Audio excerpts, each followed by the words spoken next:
Después anuncia el presidente Rodrigo Duterte que está declararle con el miles de appointive positions na gobierno vacante, cuantos alto oficial del mga ahensya de gobierno, el ya sale afectado onde uno aquí el Assistant Regional Director del LTO Region 9 Director Lamping. Asegun con el directorio na Attorney Aminola Abaton, ta respeta según sila ko sa desisyon del presidente. As far as Region 9 is concerned naman, hindi naman tayo apektado doon dahil unang-una, we are a career official, no? Nagpalabas na din po ng Memorandum Circular number 4 no ang opisina ni Executive Secretary Medialdea, and one of those exempted to tender their courtesy resignations are career officials of the different department, no. So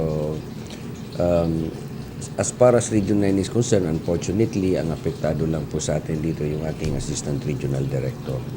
El presidente ya declara con miles de mga appointive government position vacante, siguiendo el montón de mga reklamo y rampante caso de corrupción. El presidente ya reitera que cuantos de mga most corrupt agency, amo el Land Transportation Office y el Land Transportation Franchising and Regulatory Board o LTFRB.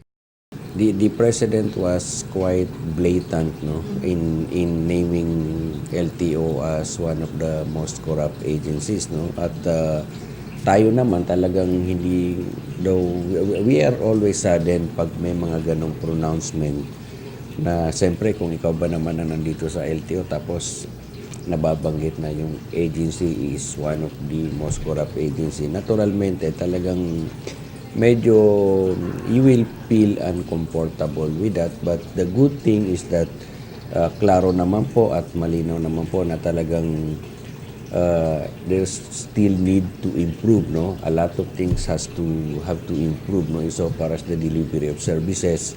Según con Abaton, na objeto elimina con el asunto de corrupción na ahensya el nuevo administración de más reciente y hace sale orden para solver con el asunto. Incluido aquí amo para intensificar con el anti-fixers campaign y asegura no hay más largo pila na transaksyon de mga kliyente.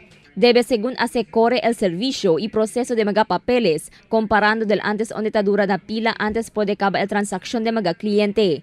Además, se procura también hacer todo manera el LTO para solver problema de backlog na mga plaka y lisensya. Actualmente, ta prinsipya man download el oficina central con mga materiales para producir mga plastic lisensya.